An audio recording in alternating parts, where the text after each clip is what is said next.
In this support video, we'll walk you through how to use the Share feature in the online mapping portal.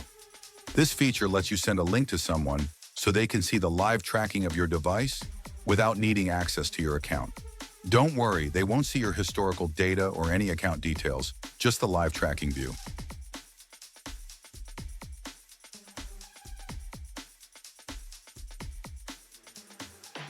Here's how it works. Start by selecting Create New to set up a new share link. Give your link a name and choose which devices you'd like to include. You can pick one device or multiple, whatever you need. You also have the option to customize the settings, like when the link is active or how the tracking is displayed. You can even turn the share link on or off as needed.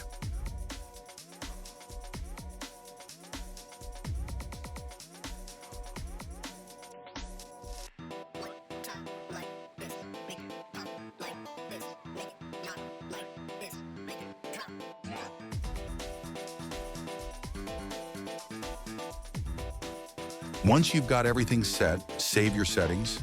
You'll see a confirmation that the share link has been created. From there, you can click on it to grab the link or embed code if you want to add it to a website. Thanks for watching. If you need more help, check out our other videos or reach out to us for support.